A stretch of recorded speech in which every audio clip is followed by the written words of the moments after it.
I never thought I'd be sharing this story, but it's been 2 years since everything unfolded, and I'm finally ready to talk about how my ex-wife's elaborate scheme fell apart.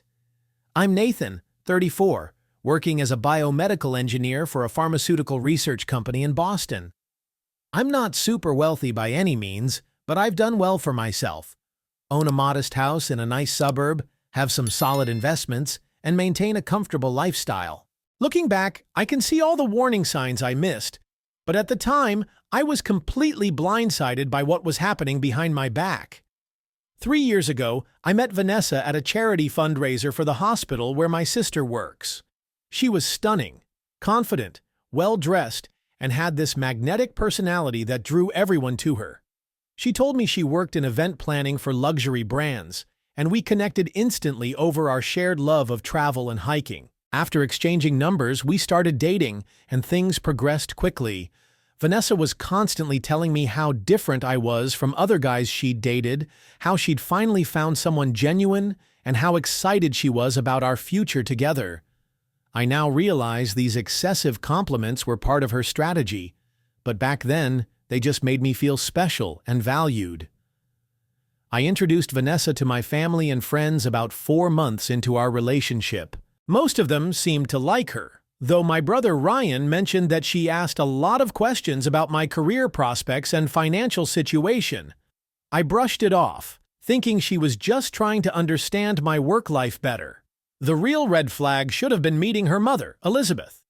Within an hour of being introduced, Elizabeth was already grilling me about my retirement accounts, company benefits, and whether I expected to move up in my company. She kept emphasizing how important security was for her daughter, but I naively took it as maternal concern rather than financial reconnaissance. As our relationship progressed, I began noticing subtle shifts in Vanessa's behavior. She moved in with me after about 10 months, and initially she was very budget-conscious, always looking for deals and suggesting affordable date nights. But once we got engaged a year later, her spending habits changed dramatically. Suddenly, only the most expensive wedding venues would do, and she insisted on designer everything, from her dress to the table settings. When I expressed concern about the mounting costs, she'd say things like, "You only get married once, Nathan," with this strange little smile that I couldn't quite read. Now I understand she was already planning her exit strategy. Vanessa started spending more time with her friends Megan and Ashley, going from occasional get-togethers to weekly girls' nights that would run late into the evening. She'd come home smelling of expensive wine and acting unusually affectionate, as if compensating for something. Once, when I dropped off some food they'd ordered, I overheard Vanessa saying, "Just 6 more weeks of this charade," before they all went silent upon seeing me. When I asked about it later, Ashley quickly covered, saying they were just talking about wedding stress, and they all laughed awkwardly. I wanted to believe them, but something felt off about the whole interaction. Then there was the joint bank account discussion. Vanessa brought it up casually one evening, suggesting we merge our finances to simplify wedding planning. When I hesitated, not because I was against the idea but because it seemed premature, her entire demeanor changed. "So you don't trust me?" she asked, looking genuinely hurt. I explained that I just thought we should wait until after the wedding, and for a moment she just stared at me. Then, as if flipping a switch, she laughed it off, saying, "No big deal, we can wait." But that brief glimpse of her true reaction stuck with me. It was like she hadn't expected me to resist and didn't quite know how to handle it. About 2 months before our wedding, I started feeling increasingly uneasy. Nothing I could definitely point to, just a collection of small inconsistencies and strange behaviors that were adding up. But I kept dismissing my concerns, telling myself it was just pre-wedding anxiety, or that I was overthinking things. After all, Vanessa and I loved each other. That's what mattered. At least, that's what I thought until a random Tuesday evening changed everything and revealed the elaborate deception I'd been living with for nearly 3 years. I was working late in my home office while Vanessa was upstairs taking a bath. Her phone, left on the kitchen counter, lit up with a text message from Megan. Normally, I wouldn't look at her messages, but the preview caught my attention. Did he agree to the joint accounts yet? Time's running out. Something about the urgency in that message felt wrong. Vanessa had been pushing the joint accounts issue with increasing frequency, and now her friend was treating it like some kind of deadline. Against my better judgment, I picked up her phone. Vanessa always used the same password for everything, her birth year. Not very security conscious for someone dating a tech-savvy engineer. What I found wasn't immediately damning, but it certainly raised serious concerns. There were several exchanges between Vanessa and her friends that painted our relationship in a very different light than I understood it. In one conversation, Megan had written, "Your mom is seriously a genius with this stuff. She literally wrote the playbook." Vanessa replied, "I know, just following the steps, 6 weeks to go." And Megan responded, "Then freedom and dollars." To which Vanessa said, "Exactly, can't wait to never have to pretend again." I put the phone down, feeling physically ill. Pretend? What exactly was she pretending? I tried to convince myself they might be talking about wedding planning stress, but deep down, I knew that wasn't it.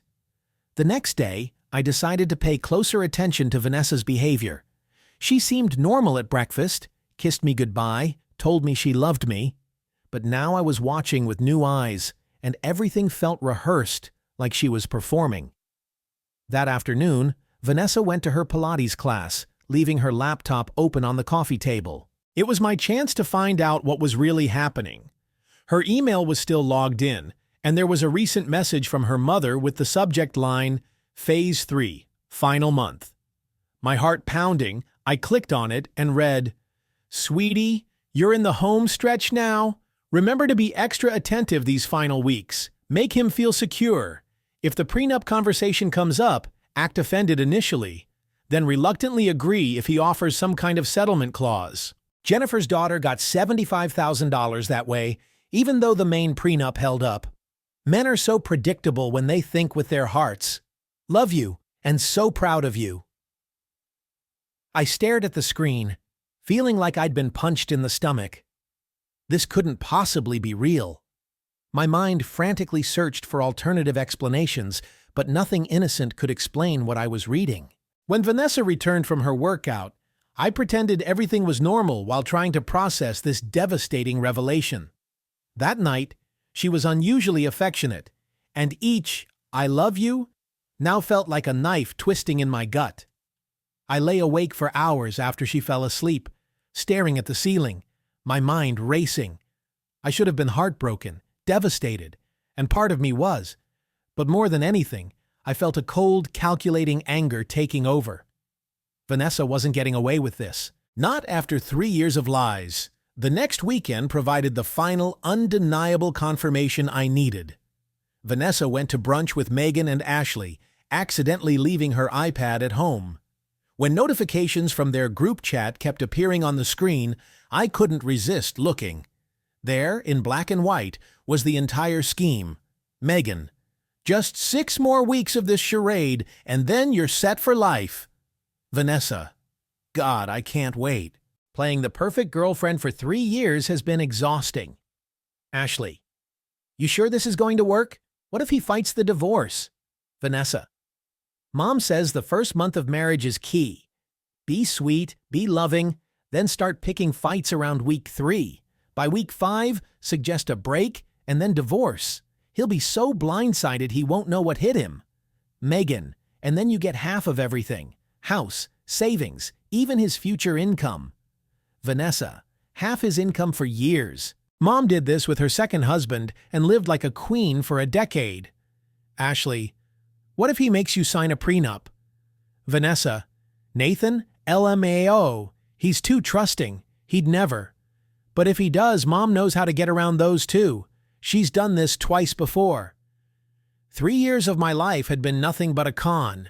I'd been manipulated, lied to, and set up as a long-term financial target. What kind of person does this? What kind of mother teaches her daughter to prey on people this way? I took screenshots of everything and emailed them to myself, then carefully put the iPad back where I found it. When Vanessa returned home, she was extra affectionate, bringing me my favorite takeout and suggesting we watch my favorite movie. I played along, but inside I felt hollow, every touch and "I love you" now feeling like an insult. That night, while she slept peacefully beside me, I lay awake planning my next steps. I should have been devastated, but instead, I was filled with cold, calculated determination. Vanessa wasn't getting a penny from me. In fact, she was about to learn why you don't mess with someone who solves complex problems for a living. The next morning, I called in sick to work, secured all my financial accounts with new passwords, and contacted my college friend Marcus, who had become a family law attorney. After explaining my situation, he referred me to a colleague who specialized in exactly these types of cases. I was surprised by how unsurprised the lawyer seemed when I laid out the 3-year con. Apparently, this wasn't as uncommon as I'd hoped. The attorney proposed a brilliant strategy: create a prenuptial agreement that appeared standard but contained carefully hidden clauses that would leave Vanessa with nothing if she tried to execute her plan. If she filed for divorce within the first year, she would receive absolutely nothing. If we could prove she had planned to leave from the beginning, which we now had evidence for, she would actually owe me a settlement.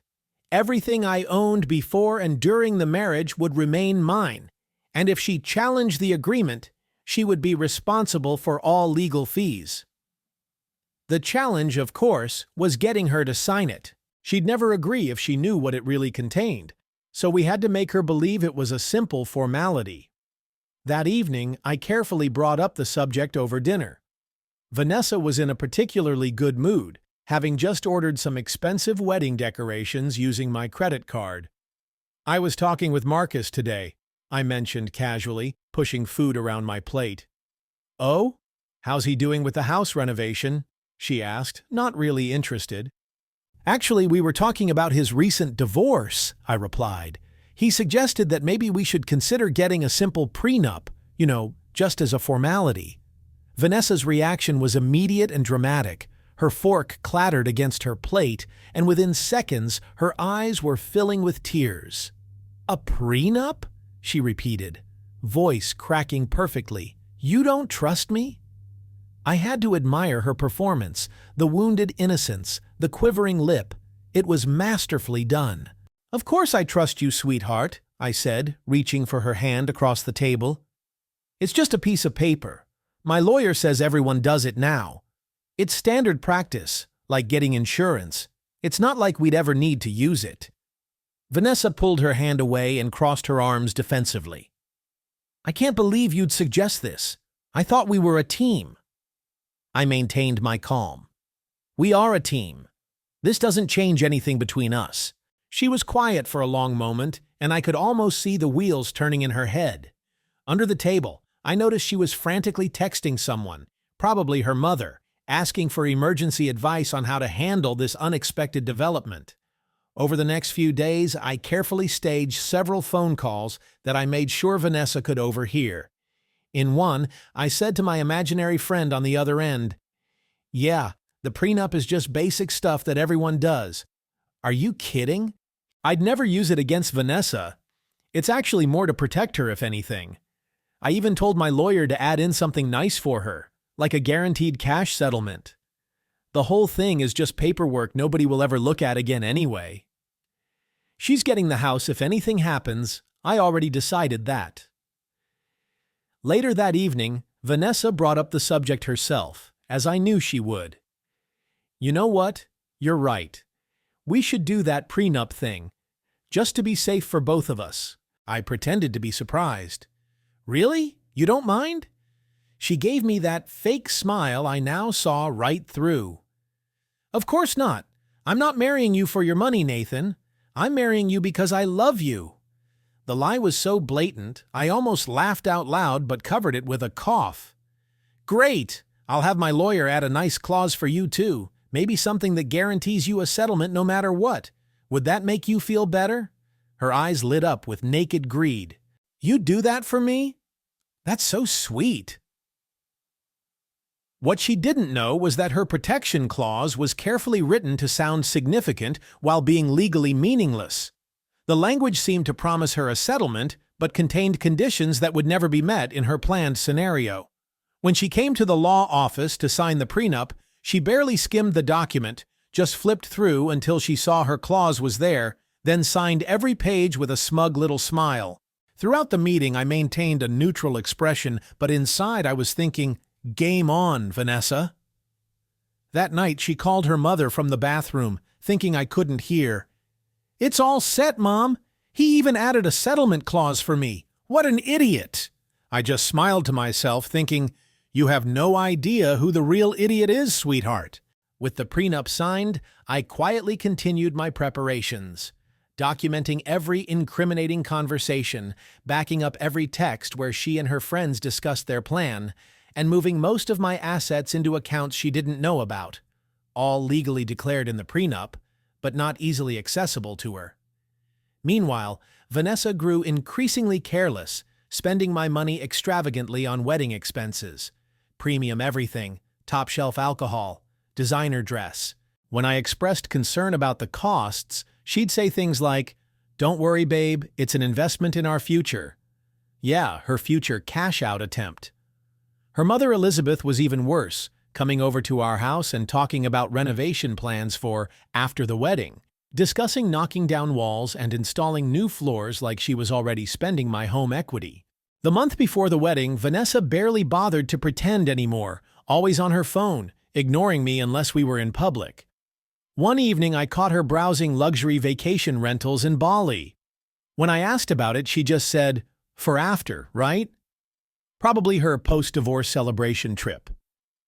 It was surreal going through wedding preparations while knowing my fiancé was essentially running a long con.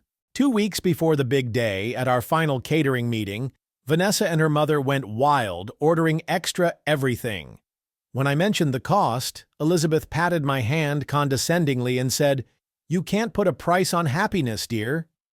No, but apparently Vanessa had priced half my net worth. I just smiled and stuck to the plan. That night, I overheard Vanessa on the phone with Megan. "Just 2 more weeks of playing the loving fiancé, and then I'm home free. God, I can't wait to be done with this charade."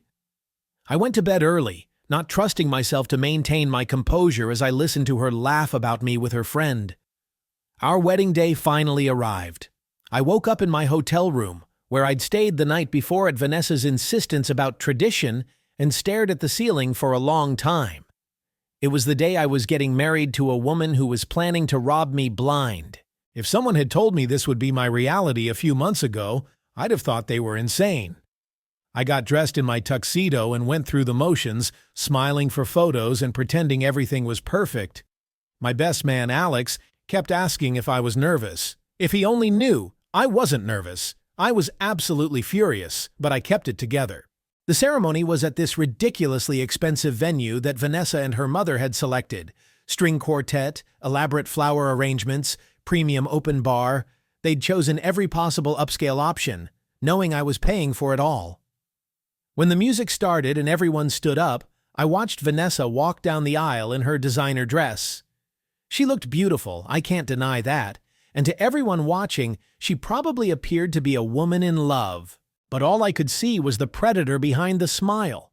The officiant spoke about love, commitment, and honesty, and it took everything I had not to laugh at the irony. Vanessa squeezed my hand during the vows, giving me these fake emotional looks. When she said, "I do," I knew she was really saying, "I do want half your stuff."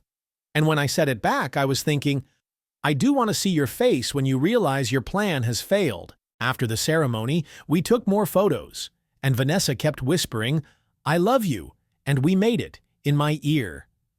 Each time felt like a slap in the face, but I played along, told her she was beautiful, and kissed her for the camera. Throughout the reception, I caught snippets of conversations between Vanessa, Megan, and Elizabeth.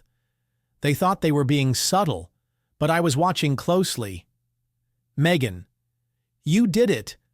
Now the real fun begins." Vanessa: "Just 4 more weeks of playing house and then freedom." Elizabeth: "I'm so proud of you, honey. You landed a big one." At one point, Ashley approached me at the bar, looking uncomfortable. "Congratulations, Nathan," she said, not quite meeting my eyes. "Thanks, Ashley. Enjoying the party?" She glanced over at Vanessa and Megan, who were taking selfies. "Yeah, it's great. You really love her, don't you? I looked her directly in the eyes and replied, "About as much as she loves me." Ashley's face went pale, and she quickly walked away. The honeymoon was surreal, 2 weeks at an exclusive resort in the Maldives that cost more than my first car. Vanessa spent money like water, spa treatments, private dinners on the beach, expensive boutiques, while being barely present when we were alone, always on her phone texting Megan or her mother. I overheard her on the phone one night. "No, Mom, he doesn't suspect a thing. He's talking about buying a bigger house next year. Can you believe it? This is going better than we planned." I drank a lot on that trip. It was the only way I could stand being around her without losing my composure. Every "I love you" from her was another lie. Every kiss was fake. I kept reminding myself it would all be worth it when she realized she'd been outsmarted. When we returned home, Vanessa immediately suggested we look into upgrading to a bigger house in a more upscale neighborhood. "Now that we're married, we should think about our future," she said, already mentally spending her divorce settlement. I agreed enthusiastically. "Great idea, babe. Let's look at our finances and see what we can afford." She practically ran to get her laptop, and I watched her face as she started researching the most expensive neighborhoods in our area, documenting every bit of it as evidence for later. For the next couple of weeks, I waited for her to initiate the next phase of her plan. According to her texts with Megan, she was supposed to start picking fights around week 3, then suggest a break by week 4. Like clockwork, on day 17 of our marriage, she picked her first fight. It was over something trivial. I left a coffee mug on the counter instead of putting it in the dishwasher, but she blew it completely out of proportion. "I can't believe how inconsiderate you are. Is this what I have to look forward to for the rest of my life?" I apologized calmly, which seemed to frustrate her even more. She was trying to make me the bad guy, but I wouldn't take the bait. Over the next few days, she found something new to fight about every day. I worked too late. I didn't compliment her new haircut immediately. I loaded the dishwasher incorrectly. Each time I stayed reasonable and composed, which only made her more agitated. By week 4, I could tell she was getting impatient. This wasn't following her script. I was supposed to be fighting back, giving her ammunition, but instead, I was being the perfect husband, making her look unreasonable. Finally, she made her move. We were having dinner one night when she put down her fork and said, "Nathan, we need to talk." Here we go, I thought. Finally showtime. "Of course, sweetheart. What's up?" I said, trying to look concerned. Vanessa sighed dramatically. "I just feel like maybe we rushed into this. Maybe we're not as compatible as we thought." I frowned. "What do you mean? I thought things were great." "I love you. I really do," she lied, reaching for my hand. "But I think maybe we need some space. A break. You know, maybe it would be best if we went our separate ways while things are still good." I stared at my plate for a long moment, then looked up. "You're saying you want a divorce? After just 1 month?" She nodded slowly, the fake sadness not quite reaching her eyes. "I think it's for the best." I took a deep breath, like I was trying to process this devastating news. "If that's what you want, I guess we should talk to a lawyer." Vanessa tried to hide her excitement, but I caught the flash of triumph in her eyes. "I think that would be best. We can go tomorrow." "Sure," I said. "I'll call my guy in the morning." That night, Vanessa was on the phone with her mother and Megan for hours, no doubt celebrating her imminent payday. I could hear snippets. It was so easy. "He didn't suspect a thing. Of course I'll help you with yours next." The next morning, Vanessa got all dressed up for our lawyer meeting. My attorney welcomed us into his conference room with a professional smile. He had all the documents ready in a thick folder. Vanessa didn't know it, but we'd prepared everything days ago, just waiting for her to make her move. "So, I understand you're seeking a divorce?" he asked, looking between us. Vanessa nodded, the picture of reluctance. "Unfortunately, yes. It's a difficult decision, but I think it's for the best." "And you're the one initiating this divorce, correct, Mrs. Preston?" my lawyer asked, making a show of taking notes. "Yes," Vanessa confirmed, a hint of impatience in her voice. Let's get to the money part, her eyes seemed to say. I see, he said, opening the folder. Then let's discuss the terms as outlined in your prenuptial agreement. Vanessa's smile flickered. The prenup? Oh, that was just a formality. My lawyer raised an eyebrow. I'm afraid not, Mrs. Preston. The prenuptial agreement you signed is a legally binding document. Well, yes, but Nathan and I had an understanding, she said, turning to me with pleading eyes. I said nothing, just stared at her. My lawyer continued, according to the terms you both signed, since you're initiating the divorce, you'll receive no financial compensation, assets, or spousal support from Mr. Preston. Vanessa laughed nervously. That can't be right.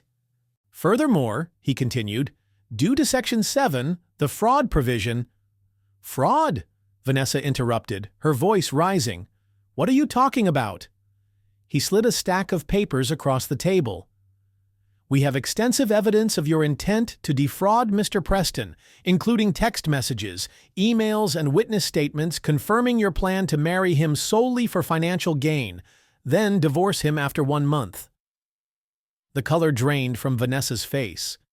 She turned to me, panic in her eyes. Nathan, this is crazy. You can't believe— There's also this, I said quietly, sliding my phone across the table. On it was a recording of her conversation with her mother from the night before. And he has no idea. The idiot really thinks I loved him, Mom. You were right. This was so easy. Vanessa stared at the phone, then at me, her mouth open in shock. You recorded me? You spied on me? That's legal in this state, my lawyer cut in.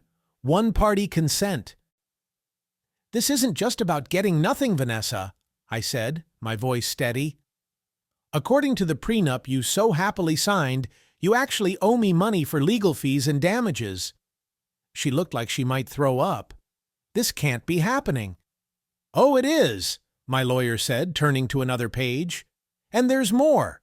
Your mother's involvement as a co-conspirator opens her up to potential legal action as well.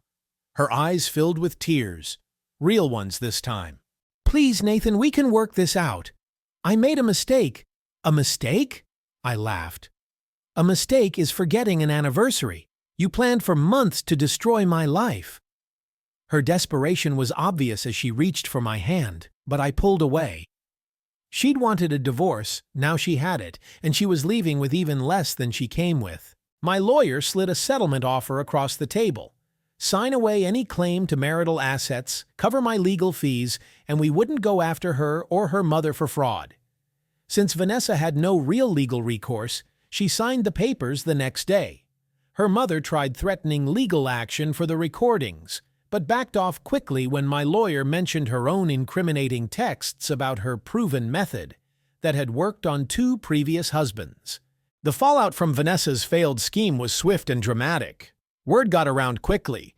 These things always do. I didn't have to say anything.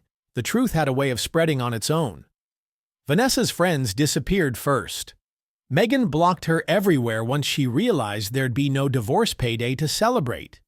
Apparently, she'd been planning to try the same scam with her boyfriend, using Vanessa's expertise as a guide. Ashley actually reached out to me about a week after everything went down. I knew what they were doing was wrong, she texted. I should have said something. I'm really sorry, Nathan. I appreciated her apology, but honestly, it was too little. Too late. If she'd had any real conscience, she would have warned me before the wedding. Vanessa herself had to move back to her mother's place. She had 0 savings of her own. Why bother when she was about to cash in on mine, right?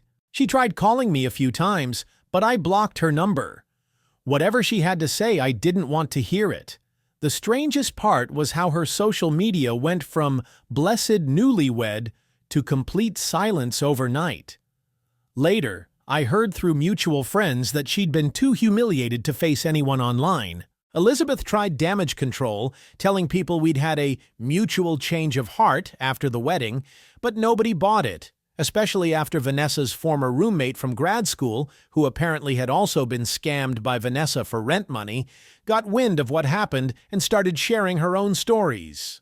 I sold the house about a month later, too many bad memories, moved to a different neighborhood across town, and tried to start fresh. The whole experience damaged my ability to trust people for a long time. When I finally started dating again, every compliment, every show of interest from a woman seemed suspicious. I kept thinking, what's their angle? What do they want from me? But about 6 months after everything went down, I was working on my laptop at this little coffee shop near my new place when my battery died. There was only one available outlet in the entire cafe, and someone was already sitting at the table next to it. "Mind if I share your outlet?" I asked, expecting to be told to get lost. She looked up from her book and smiled. "Only if you share your Wi-Fi password too. Mine's not working." That was Rebecca, completely different from Vanessa in every way. A pediatric physical therapist who drove a sensible hybrid and lived in a modest apartment with a rescue dog named Einstein. On our first date, she insisted on splitting the bill, nearly wrestling me for the check. "I can pay for my own dinner," she laughed. "I'm not looking for someone to bankroll my life." After Vanessa, those were the most beautiful words I'd ever heard. It took time to let my guard down. I kept waiting for the mask to slip, for Rebecca to reveal some hidden agenda, but there was never anything to find. She was just genuine, the kind of person who would spend her last $20 on food for a homeless veteran outside the grocery store. I finally told Rebecca the whole Vanessa story about 4 months into our relationship. I expected her to think I was paranoid or damaged goods. Instead, she just held my hand and said, "She didn't deserve you, and not all women are like that." We've been together for a year and a half now. Last month, Rebecca's car broke down completely. The repair estimate was more than the car was worth, and I offered to help her buy a new one. "Absolutely not," she said firmly. "I appreciate it, but I've been saving up. I'll get a used one I can afford." 2 days later, I came home to find her excitedly showing me pictures of an 8-year-old Subaru she'd bought with her savings. It had over 90,000 miles and a small dent in the back bumper. "Isn't she beautiful?" Rebecca beamed, proudly showing off her sensible, affordable car. Looking at her that day, I realized there are still good people out there. People who want to build something real with you, not just take what you have. I'm still healing, still working through the trust issues Vanessa left me with, but for the first time since everything happened, I'm looking forward instead of back. If there's one lesson I've learned from this whole ordeal, it's that while there are manipulative people in this world who see relationships as transactions, there are also genuine souls who value connection over currency. The trick isn't to stop trusting altogether. It's to be smart about who you trust, and to recognize the difference between someone who wants you and someone who wants what you can give them.